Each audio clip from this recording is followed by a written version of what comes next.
Baik, Assalamualaikum warahmatullahi wabarakatuh. Di part ketiga ini kita akan mencoba menerapkan SDKI ya, dari berbagai soal-soal kasus. Oke, kita mulai saja. Kasus yang pertama adalah seorang perawat sedang memberikan penjelasan pada klien untuk persiapan pulang pada klien dengan kanker prostat. Setelah dilakukan prostektomi, penjelasan yang diberikan agar klien tidak mengangkat barang dengan bobot lebih dari 10 kilo selama minimal 6 minggu. Apakah diagnosa keperawatan atau diagnosis keperawatan yang relevan pada kasus tersebut? Nah, pilihan yang pertama adalah retensi urin, ya, nyeri akut, gangguan mobilitas, gangguan eliminasi, dan risiko perdarahan. Nah, kita telaah dulu kasusnya.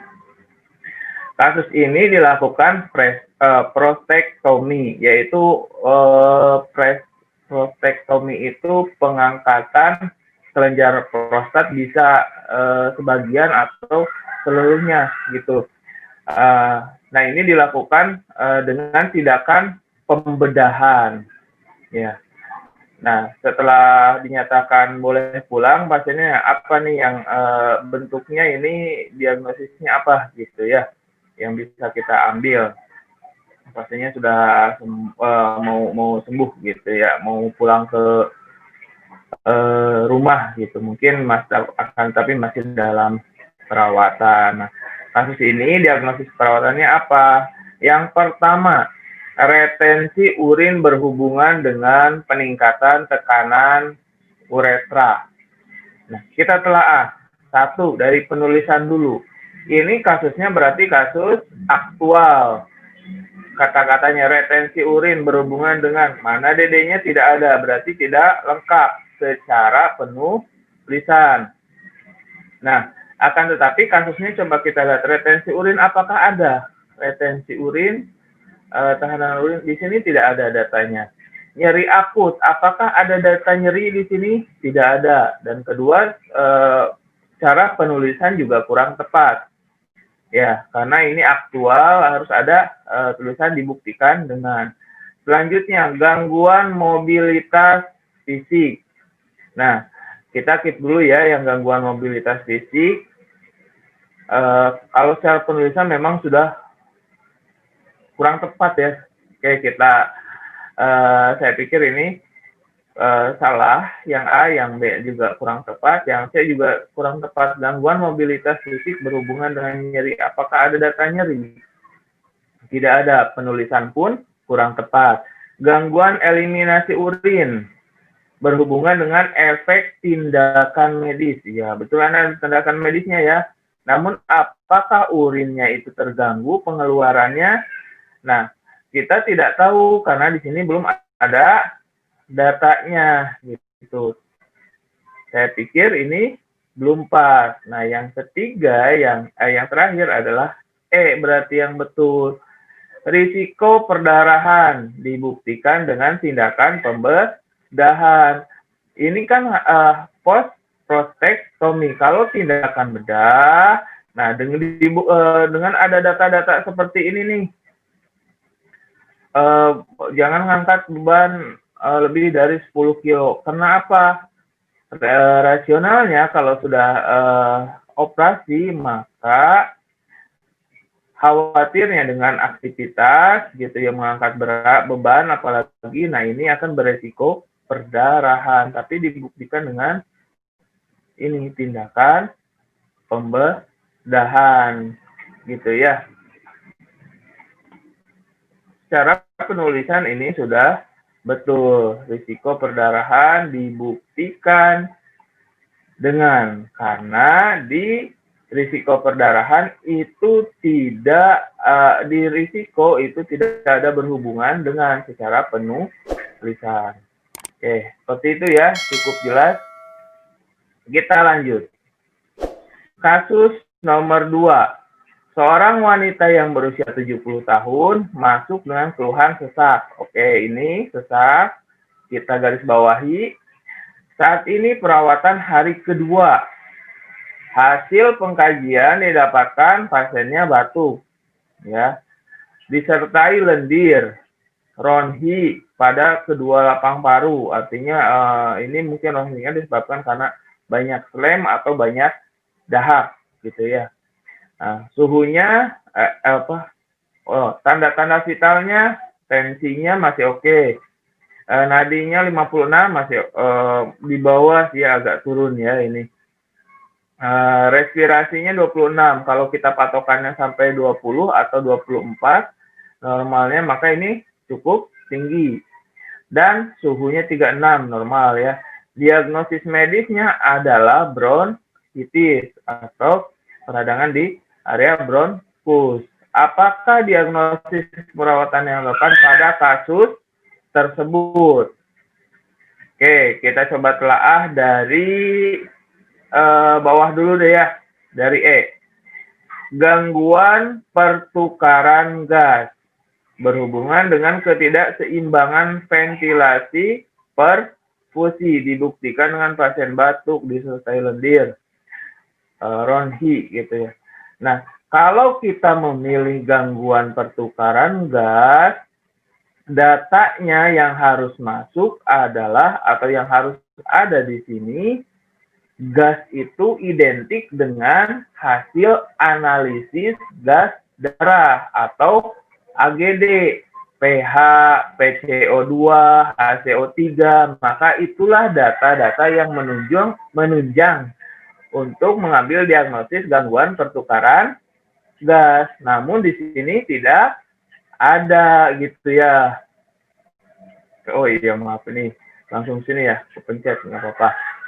Oke, berarti ini kenapa saya katakan nomor B salah, gangguan penyapihan ventilator, karena di sini pasiennya tidak ada terpasang ventilator. Ventilator itu apa? Alat untuk membantu pernapasan pasien, baik itu sebagian maupun keseluruhan. Caranya dengan dipasang diintubasi, pasang ke area mulut ya, masuk ke paru-paru, atau bisa di tracheostomi di sini, selang dari alat ventilator ini masuk ke sini, lalu di kendalikan pernapasan pasiennya oleh alat yang namanya ventilator. Namun di sini tidak ada data tersebut sehingga ini tidak masuk. Oke, tadi yang E sudah ya, berarti kita lanjut yang C deh. Pola napas tidak efektif. Apakah ada data yang menyatakan polanya terganggu, pola ritme gitu ya? Saya pikir ini tidak ada ya di kasus. Nah, yang kedua, gangguan ventilasi spontan. Ventilasi itu keluar masuknya udara. Apakah ada data yang menghambat keluar masuknya udara? Di sini saya pikir tidak ada gitu ya, yang menghambat secara bisa total, mungkin bisa parsial gitu ya. Oke, ini saya pikir tidak tepat, kurang tepat. Nah, yang E tadi juga kurang tepat. Nah, yang benar adalah A. Bersihan jalan napas tidak efektif. Berhubungan dengan proses infeksi, karena nih ya, infeksi ini kan bronkitis. Kalau tis gini berarti adanya radang, adanya kemungkinan adanya infeksi, dibuktikan dengan batuk. Nah, ini kan batuk, lendir, ronhi itu adalah data yang tepat untuk menunjukkan bahwa saluran napas pasiennya ini tidak bersih, sehingga tepat kalau kita mengambil diagnosis ini. Oke, kira-kira bisa dipahami ya. Oke, kita lanjut.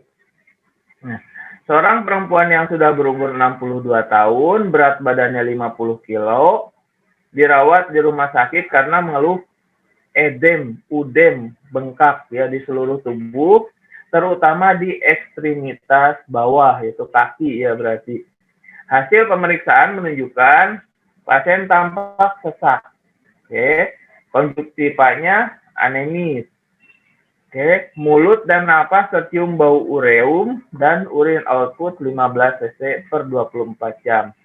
Pasien didiagnosis gagal ginjal kronik atau GGK atau istilah lainnya namanya chronic kidney disease atau CKD.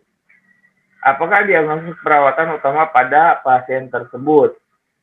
Yang perlu kita garis bawahi adalah UDEM, sesak, konjungtiva anemis, mungkin ini salah satunya adalah HB ya, HB-nya rendah. Mulut dan nafasnya tercium bau ureum. Nah, ini khas pada pasien yang gagal ginjal. Yang selanjutnya urin output. Wah, ini sangat kecil. Dengan berat badan 50 kilo, normalnya aja adalah, kita tahu rumusnya 0,5 sampai 1 cc per kilogram berat badan. Kalau berat badannya 50 berarti nilai normalnya itu adalah 25 sampai 50 kg per jam. Ini 15 per 24 jam berarti sangat sedikit sekali ya, namanya juga udah gagal ginjal gitu ya. Nah, diagnosisnya mana nih yang paling tepat? Oke, kita urut ya. Yang pertama, pola napas tidak efektif. Atau teman-teman mau jawab dulu silahkan. Mau baca dulu mah enggak? Iya. Oke, silahkan dibaca dulu.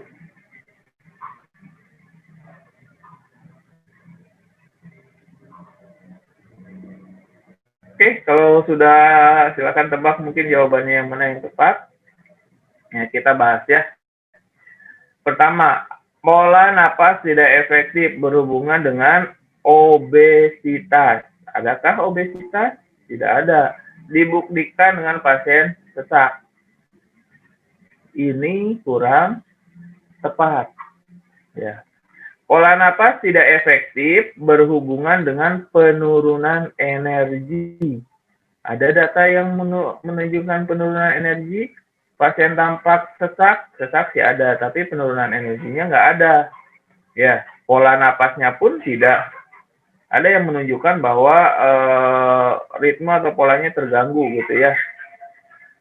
Berarti ini kurang tepat yang B. Yang C, hipervolemia. Oke. Hipervolemia nih, aduh deh, mungkin ini adalah kelebihan, salah satu tanda dia kelebihan cairan atau hipervolemia. Berhubungan dengan kelebihan asupan cairan. Apakah ada pasiennya yang menunjukkan kelebihan volume cairan, kelebihan asupan cairan? Di sini tidak ada data yang menunjukkan itu ya. Nah, dibuktikan dengan edema seluruh tubuh, terutama ekstremitas bawah. Nah, ini sama ya. 3 ini ternyata sama. Dibuktikan dengannya, tanda dan gejalanya. Oke, saya pikir ini kurang tepat, kelebihan asupan cairannya tidak ada datanya ya. Nah, hipervolemia berhubungan kelebihan asupan cairan, kelebihan asupan natrium. Ini juga tidak ada ya, kelebihan asupan natrium. Maka ini juga kurang tepat. Nah, selanjutnya adalah hipervolemia berhubungan dengan gangguan mekanisme regulasi. Nah, ini yang betul. Kenapa? Karena pada gagal ginjal kronik, ini terjadi gangguan mekanisme regulasi sehingga pasiennya itu hasil akhirnya bisa udem gitu ya, atau bengkak ya, sehingga dengan bengkak seperti itu, kalau efeknya apalagi selain di kaki gitu ya, bengkaknya nantinya pasiennya bisa sesak gitu karena udem ini. Kalau apalagi kalau misalkan sampai terendam ya, bukan terendam ya, apa istilahnya tuh ya, saya lupa. Pokoknya paru-paru, kelebihan cairan itu bisa menyebabkan sesak kalau sampai ke paru-paru gitu ya. ini berat gitu buat kerja paru-parunya nantinya juga, sehingga pastinya bisa menyebabkan sesak gitu ya. Oke, itu yang tepat gitu ya. Mudah-mudahan ini bisa dipahami teman-teman terkait dengan penulisan SDKI. Jadi pertama kesimpulannya apa? Lihat ini kan masalah keperawatannya cocok nggak dengan pasiennya, ada datanya nggak? Gitu, kita mencari penyebabnya ini berhubungan dengan. Terus ini adalah tanda dan gejalanya kita lihat seperti itu, cocok atau enggak dengan kasusnya ya. Oke, mungkin itu saja yang bisa saya contohkan untuk kasus-kasus SDKI. Itu penerapannya atau analisisnya.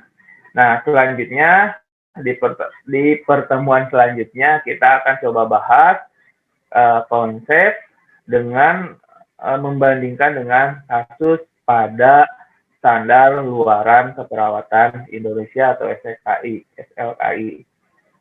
Oke, terima kasih. Wassalamualaikum warahmatullahi wabarakatuh.